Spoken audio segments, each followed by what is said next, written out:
अस्सलाम वालेकुम student, this is me कायनात नूर। उम्मीद करती हूँ कि सब खैर खैरियत से होंगे। तो लास्ट लेक्चर में हमने 9th क्लास की फ़िज़िक्स का चैप्टर 1 स्टार्ट किया था। तो आज के इस लेक्चर में हम चैप्टर 1 को ही कंटिन्यू करेंगे। जो टॉपिक्स हमारे रह गए थे हम उनको लेके चलेंगे और उनके बारे में पढ़ेंगे। तो बेसिकली लास्ट लेक्चर में हमने फ़िज़िकल क्वांटिटीज़ को पढ़ा था और साथ में एक दो छोटे छोटे टॉपिक्स पढ़े थे, जैसे कि prefixes, scientific notation, international system of units. हमने ये चीज़ें डिस्कस की थी। तो जो आज का हमारा टॉपिक है वो बेसिकली मेजरिंग इंस्ट्रूमेंट्स, चैप्टर 1 का टॉपिक 6, पेज नंबर 9, बुक के पेज नंबर 9 पे जो हमारा टॉपिक है मेजरिंग इंस्ट्रूमेंट्स, आज हम उसको देखेंगे। तो सबसे पहले हम ये देखते हैं कि मेजरिंग इंस्ट्रूमेंट्स जो हमारा टॉपिक है बेसिकली इससे क्या मुराद है, या इससे क्या मतलब लेते हैं हम। तो जैसा कि नाम से ज़ाहिर हो रहा है, measuring means to measure something, किसी भी चीज़ को पामाइश करना, किसी भी चीज़ को मापना। और जो इंस्ट्रूमेंट्स हैं वो कोई आलात या कोई औज़ार, मतलब कि वो आलात जो हम इस्तेमाल करते हैं। तो इन शॉर्ट वर्ड से ये हमें ज़ाहिर हो रहा है कि measuring instruments are the instruments which are use to measure physical quantities. ये डेफिनेशन है मेजरिंग इंस्ट्रूमेंट्स की कि वो इंस्ट्रूमेंट्स जिनको हम यूज़ करते हैं फ़िज़िकल क्वांटिटीज़ को मेजर करने के लिए, बेसिकली वो इंस्ट्रूमेंट्स जो हैं वो मेजरिंग इंस्ट्रूमेंट्स कहलाते हैं। अब पहले ज़माने में कुछ यूँ होता था कि हम कुछ और इंस्ट्रूमेंट्स को यूज़ करते थे। फिर एडवांस लेवल आ गया, जैसे कि आप सब जानते हैं कि आजकल हमारी जो रिसर्च है, साइंटिस्ट की जो रिसर्च है, जिस पे काम हो रहा है, जितनी भी चीज़ें हैं वो सारी एडवांस चीज़ें आ गई हैं। हमने मॉडर्न दौर की तरफ एक हमने कदम बढ़ा लिया है। तो जितनी भी चीज़ें हैं वो जब एडवांस टेक्नोलॉजी आ गई, हमने एडवांस टेक्नोलॉजी के थ्रू बहुत सी नई चीज़ें इंट्रोड्यूस करवा ली। तो मेजरिंग इंस्ट्रूमेंट्स में भी कुछ तब्दीलियाँ आई। ज़ाहिर सी बात है, उस ज़माने में जो चीज़ें थी उनके लिहाज से इंस्ट्रूमेंट्स और यूज़ किए जाते थे, और जो आज के दौर में एडवांस टेक्नोलॉजी यूज़ हो रही है तो फिर एडवांस मेजरिंग इंस्ट्रूमेंट्स यूज़ होते होंगे। तो हमने सन डायल एक क्लॉक के बारे में सुना होगा। पुराने ज़माने में इसको यूज़ करते थे। सूरज की रोशनी जो थी या उसका जो साया था उसकी मदद से वो वर्क करती थी और हम उसके थ्रू टाइम देखते होते थे। फिर उसके बाद वाटर वॉच आ गई। इस तरह से तब्दीलियाँ होती रही। लेकिन आज के इस दौर में मेरा नहीं ख्याल कि आज कोई इंसान देखता हो कि किसी के पास वाटर वॉच है या इस तरह सन डायल। इस तरह से आज के दौर में वो चीज़ें यूज़ नहीं होती और हमने कभी देखी भी नहीं है, क्योंकि अगर हुई भी तो किसी म्यूज़ियम वगैरह में पड़ी होंगी, लेकिन आज के दौर में कोई इंसान उन्हें यूज़ नहीं करता। तो वो जो इंस्ट्रूमेंट्स यूज़ होते थे वो आज के दौर में इतने एक्यूरेट रिज़ल्ट्स भी नहीं देते। क्यों नहीं देते एक्यूरेट रिज़ल्ट्स? क्योंकि आज की में जो हमारी इन्वेस्टिगेशन है, जो हमारे एक्सपेरिमेंट्स हैं, जितने भी हमने लॉज और प्रिंसिपल्स आज के दौर में हम साइंटिस्ट ने दिए, वो सारे एडवांस टेक्नोलॉजी पे हैं। तो ज़ाहिर सी बात है, एडवांस टेक्नोलॉजी के लिए फिर एडवांस इंस्ट्रूमेंट्स ही यूज़ होते हैं। तो वो इतने रिलायबल और एक्यूरेट रिज़ल्ट्स जो हैं वो हमें नहीं देते। आहिस्ता आहिस्ता इन वॉच के बाद एनालॉग और डिजिटल वॉचेस आ गई। आज के दौर में लोग उनको यूज़ करते हैं। With the passage of time means के हर चीज़ में चेंजिंग आती गई। इसी तरह मेजरिंग इंस्ट्रूमेंट, मतलब जो इंस्ट्रूमेंट्स थे उनमें भी चेंजिंग आती गई। तो आज हम उन इंस्ट्रूमेंट्स के बारे में पढ़ेंगे कि जो अब के दौर में जो मतलब हम यूज़ करते हैं, एडवांस जो मेजरिंग इंस्ट्रूमेंट्स हैं, हम उन 3-4 जो हमारे सिलेबस में हैं। बेसिकली आज हमारा जो लेक्चर है वो उन मेजरिंग इंस्ट्रूमेंट्स के बारे में है, तो आज हम उनके बारे में पढ़ेंगे। तो सबसे पहले जो हमारे सिलेबस में जिन क्वांटिटीज़ की मेजरमेंट के लिए इंस्ट्रूमेंट्स इंट्रोड्यूस किए गए हैं वो 4 बेसिक क्वांटिटीज़ हैं जिनके इंस्ट्रूमेंट्स को हमने स्टडी करना है। वो 4 क्वांटिटीज़ एक लेंथ, मैस, टाइम और वॉल्यूम है। जैसे कि हमने पिछले लेक्चर में बेस्ड और डिराइव्ड क्वांटिटी के बारे में भी पढ़ा था, तो आपको एक दफ़ा और रिव्यू देती जाऊँ कि जो हमारे पास लेंथ, मैथ और टाइम है वो बेसिकली बेस्ड क्वांटिटीज़ हैं, और जो वॉल्यूम है वो हमारे पास डिराइव क्वांटिटी है। ये लास्ट लेक्चर में हमने बड़ी डिटेल से पढ़ा था बेस्ड क्वांटिटी और डिराइव क्वांटिटी के बारे में। तो जो सबसे पहले हमारे पास इंस्ट्रूमेंट दिया गया है वो मीटर रॉड दिया गया है। अब हम देखते हैं मीटर रॉड, तो आपने देखा होगा स्केल टाइप जो मीटर रॉड होता है वो। तो हम ये देखते हैं कि मीटर रॉड किस लिए यूज़ होता है। मीटर रॉड किसी भी लेंथ को मेजर करने के लिए, क्योंकि जो हमारी सबसे पहली क्वांटिटी थी वो लेंथ थी, तो उसको मेजर करने के लिए जो इंस्ट्रूमेंट यूज़ होता है वो मीटर रॉड है। मीटर रॉड को हम लेंथ मेजर करने के लिए, किसी भी दो पॉइंट्स के दरमियान डिस्टेंस को मेजर करने के लिए हम मीटर रॉड यूज़ करते हैं। ये कॉमनली यूज़ होता है लेबॉर्ट्री में। जब आप एक्सपेरिमेंट करते हैं तो किसी भी ऑब्जेक्ट के लेंथ को मेजर करने के लिए या दो ऑब्जेक्ट्स के दरमियान डिस्टेंस को मेजर करने के लिए हम मीटर रॉड जो है वो यूज़ करते हैं। अब हम देखते हैं कि मीटर रॉड पे डिवीजन किस तरह से हुई होती है। बेसिकली जो मीटर रॉड होता है ना वो टोटल 1 मीटर का होता है। आपने उसमें देखा होगा कि उसमें एक तो बहुत छोटी छोटी लाइंस होती हैं और एक थोड़ी बड़ी बड़ी लाइंस होती हैं, और हर 10 लाइंस के बाद 10 सेंटीमीटर, 20 सेंटीमीटर, मींस 10 से 100 तक काउंटिंग होती है। वो जो बड़ी लाइंस होती हैं जिनके दरमियान छोटी छोटी भी 5-5 लाइनें होती हैं, और वो जो बड़ी लाइंस होती हैं वो सेंटीमीटर को ज़ाहिर कर रही होती हैं। तो वो 10 सेंटीमीटर, देन 10 सेंटीमीटर्स, ऐसे करते करते वो 100 सेंटीमीटर होता है। तो हम जानते हैं कि जो 1 मीटर होता है वो 100 सेंटीमीटर के इक्वल होता है।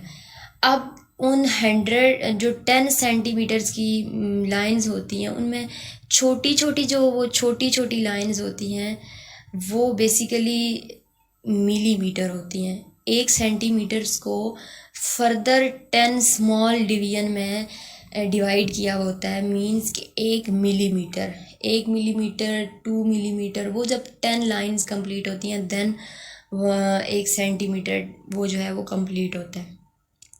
इस तरह से हमारे स्केल पे ना कुछ डिवीजन होती है। तो इस लिहाज से हम मीटर रॉड के बारे में ये भी कह सकते हैं कि जो मीटर रॉड है उसका जो लीस्ट काउंट है वो बेसिकली 1 मिलीमीटर है।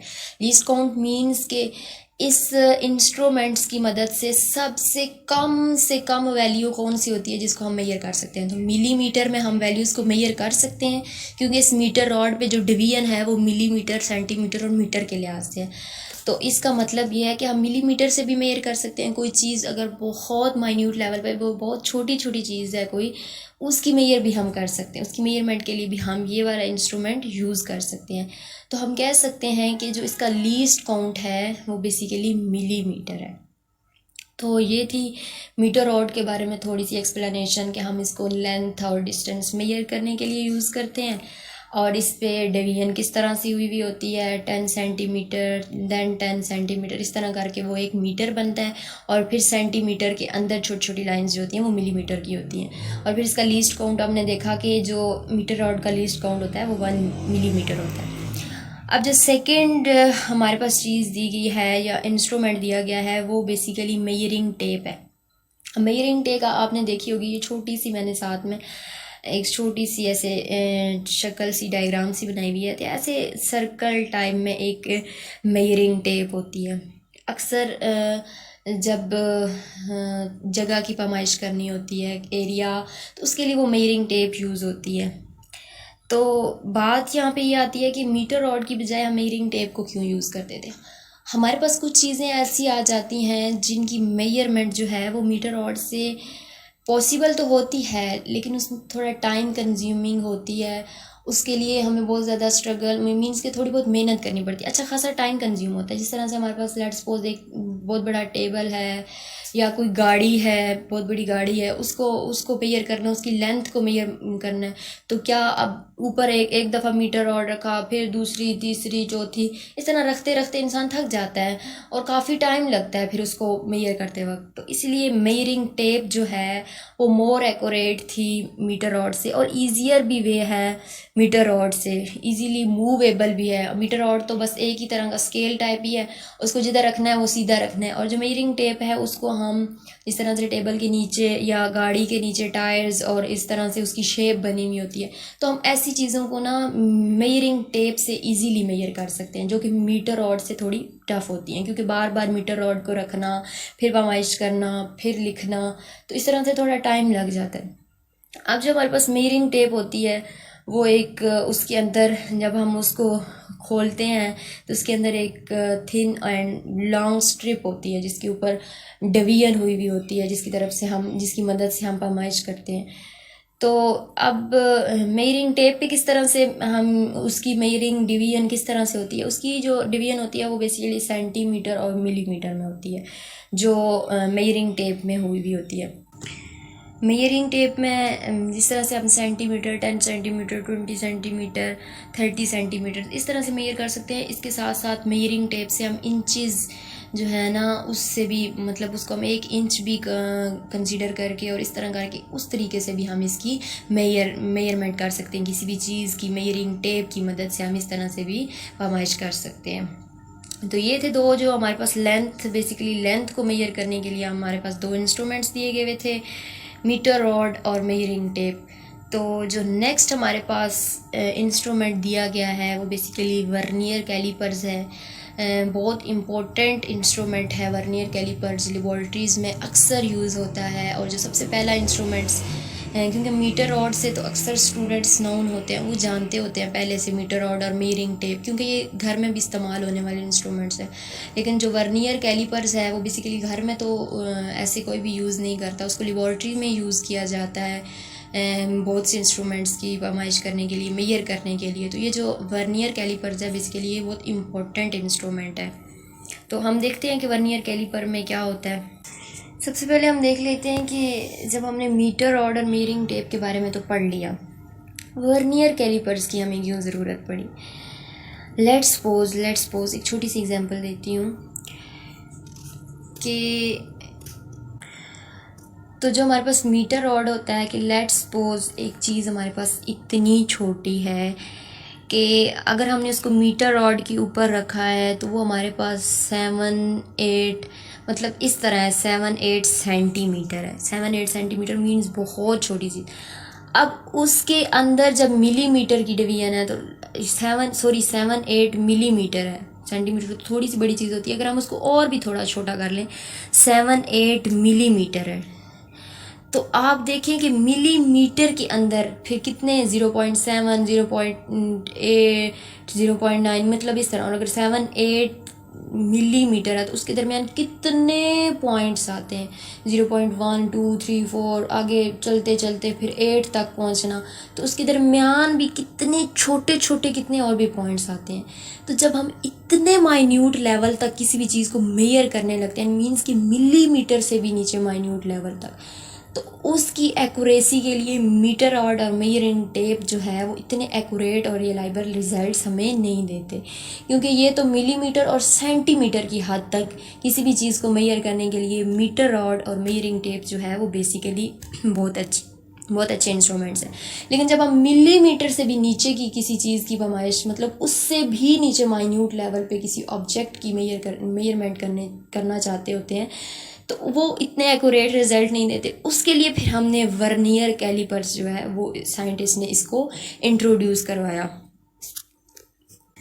अब बेसिकली 1690 में एक साइंटिस्ट था, वर्नियर उसका नाम था, उसने इसको इंट्रोड्यूस करवाया था। हमने इस चीज़ को तो बारे में पढ़ लिया कि वर्नियर कैलिपर की हमें ज़रूरत क्यों महसूस हुई, कि जब मिलीमीटर से भी फर्दर हम डिवीजन पे जाते हैं या उससे भी छोटी चीज़ के मेजर करने के लिए जो इंस्ट्रूमेंट्स यूज़ करते हैं उसको वर्नियर कैलिपर्स कहते हैं।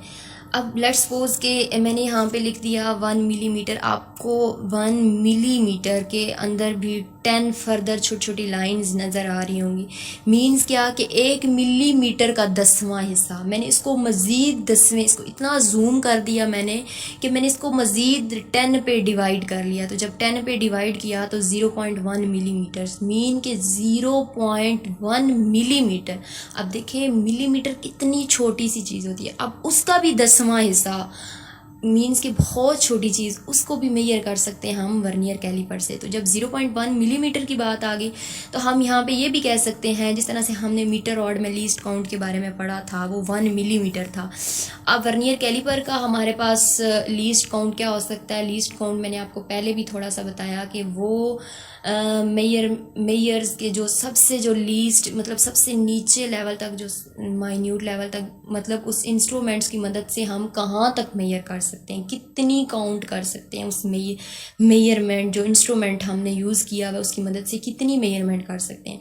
तो जो वर्नियर कैलिपर है उसकी मदद से हमने अभी देखा कि हम उसको 0.1 मिलीमीटर तक मेयर कर सकते हैं, किसी भी चीज़ को 0.1 मिलीमीटर तक मेयर कर सकते हैं।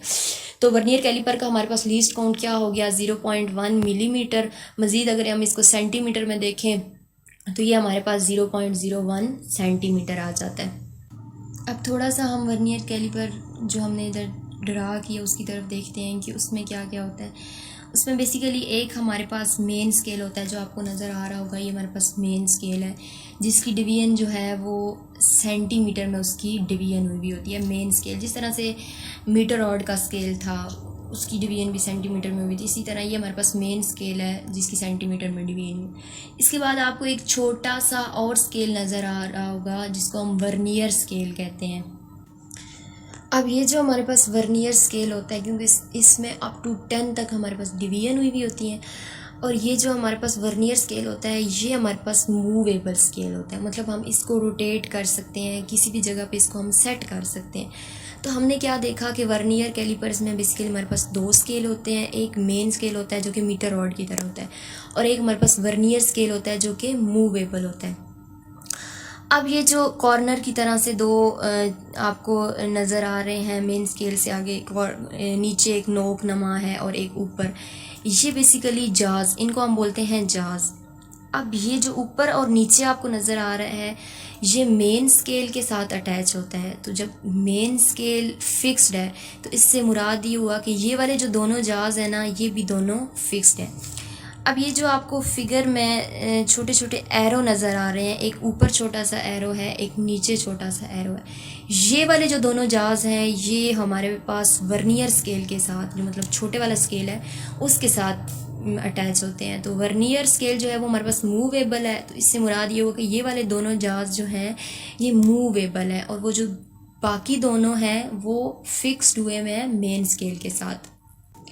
और अब ये जो हमारे पास जाज हैं, बेसिकली ये जो नीचे के दोनों जाज हैं जिसके साथ आउटर जाज लिखा हुआ है, ये किसी भी चीज़ का जो आउटर डायामीटर होता है उसको फाइंड आउट करने के लिए ये यूज़ होते हैं। अब आउटर डायामीटर किस तरह, लेट्स सपोज कि आपके पास एक बॉल पॉइंट है, आप बिल्कुल इसकी सीध में ऐसे ऊपर एक उस बॉल पॉइंट को रख दो तो वो इसको ज़ोर से ऐसे पकड़ लेंगे, तो जो उसका आउटर डायामीटर है ना वो इससे फाइंड आउट हो जाएगा। और जो ऊपर वाले दोनों जाज हैं जो जिनको हम इनर जाज बोल रहे हैं, वो किसी भी चीज़ का इनर जो डायामीटर है उसको फाइंड आउट करने के लिए होते हैं। अब इनर किस तरह से, लेट्स सपोज हमारे पास कोई बॉल पेन या किसी भी चीज़ का कोई ढक्कन या बॉल पेन का जो ऊपर कैप होती है, वो इस तरह की चीज़ों का जब डायामीटर फाइंड आउट करने के लिए ये ऊपर वाले जो दोनों जाज हैं ये यूज़ होते हैं।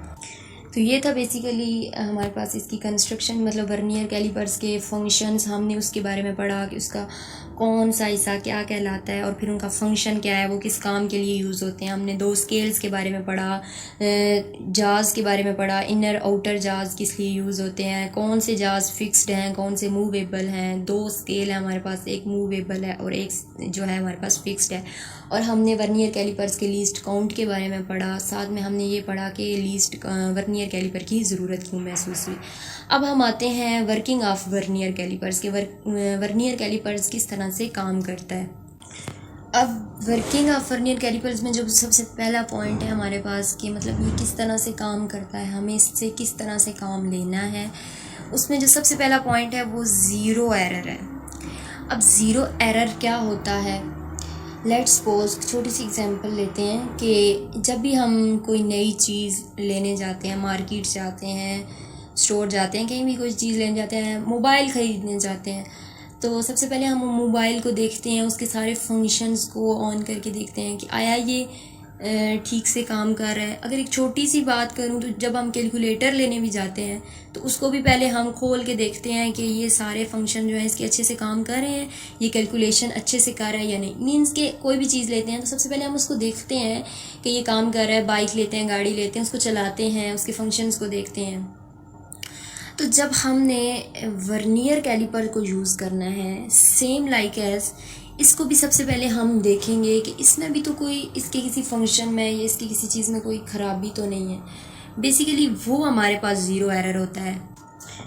अब जो वर्नियर कैलिपर है उसका ज़ीरो एरर हम किस तरह से देखेंगे। हमने वर्नियर कैलिपर्स के 2 स्केल्स के बारे में पढ़ा था, वर्नियर स्केल और मेन स्केल। अब इसका ज़ीरो एरर किस तरह से हम चेक करेंगे कि अगर हम वर्नियर कैलिपर्स को जब इस तरह से उसको इस तरह से सेट करें या इस तरह से जिस तरह से वो पड़ा है, हम उसके जाज से उसको खोल के या उसको इस तरह से सेट करने के बाद अगर तो मेन स्केल का जो ज़ीरो है वो वर्नियर स्केल के ज़ीरो पे आ जाए, मीन्स के वर्नियर स्केल का ज़ीरो और मेन स्केल का ज़ीरो दोनों आपस से कोइंसाइड करें, मीन्स के एक दूसरे के ऊपर आ जाए, मिल जाए आपस में, तो फिर उस वाले वर्नियर स्केल में, वर्नियर कैलिपर्स में कोई ज़ीरो एरर नहीं होता। ये तो हमने देख लिया कि जब हमारे पास ज़ीरो एरर नहीं होता।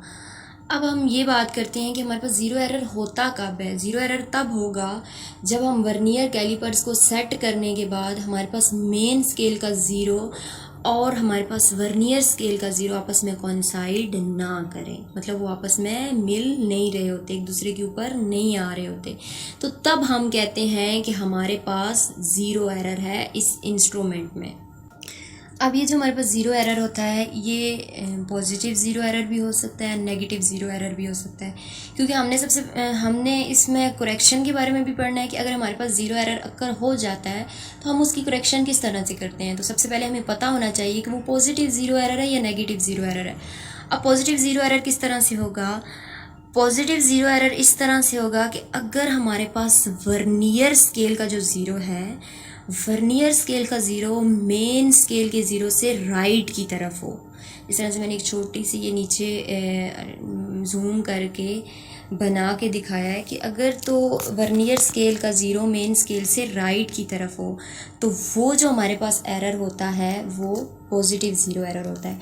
और पॉजिटिव ज़ीरो एरर में क्या होता है कि जो हमारे पास किसी भी चीज़ की अगर हम पैमाइश कर रहे हैं, मेजर कर रहे हैं किसी चीज़ की, तो उसकी वैल्यू एग्जैक्ट वैल्यू से ज़्यादा आती है। जब हमारे पास पॉजिटिव ज़ीरो एरर अक्कर होता है या उस वर्नियर कैलिपर में हमारे पास पॉजिटिव ज़ीरो एरर आता है तो उसकी मेजरमेंट जो है वो एग्जैक्ट से ज़्यादा वैल्यू देता है।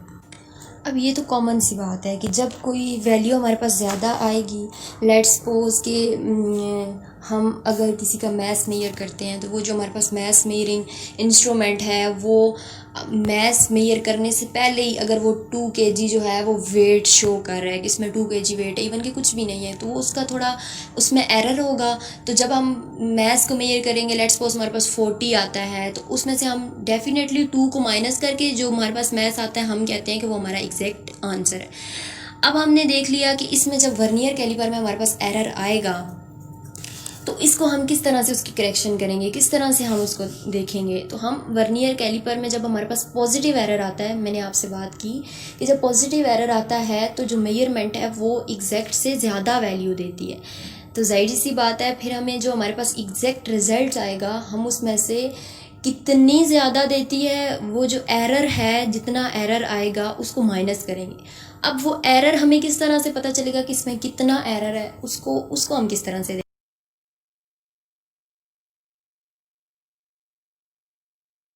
ये जो नीचे लाइंस लगी हुई हैं ये बेसिकली वर्नियर की और जो ऊपर है वो हमारे पास मेन स्केल है। हमने किसको देखना है, हमने वर्नियर स्केल को देखना है।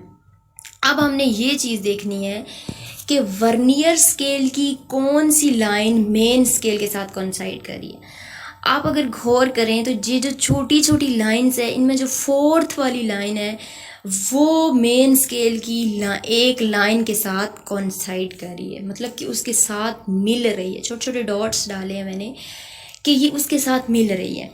अब 4 में वर्नियर स्केल पे उसकी क्या वैल्यू थी 4, और हमें वर्नियर कैलिपर्स का लीस्ट काउंट का पता है, हमने पहले अभी फाइंड किया 0.1, तो जो लाइन हमारी वर्नियर स्केल की मेन स्केल की किसी भी मेन स्केल के साथ हमारे साथ कॉन्साइड करी होगी, जो फर्स्ट वाली वेरी फर्स्ट मतलब शुरू से जब हम देखेंगे तो मेन स्केल की कौन से वाली लाइन के साथ कॉन्साइड करिए वर्नियर स्केल के साथ, तो वर्नियर स्केल की वही वाली लाइन जो होगी उसको हम काउंट करके उसको मल्टीप्लाई कर देंगे लीस्ट काउंट के साथ। तो यहाँ पे हमारे पास फोर्थ वाली लाइन थी तो हमने 4 क्रॉस 0.1 मिलीमीटर कर दिया, तो जो हमारे पास आंसर आ गया वो 0.4 मिलीमीटर आ गया।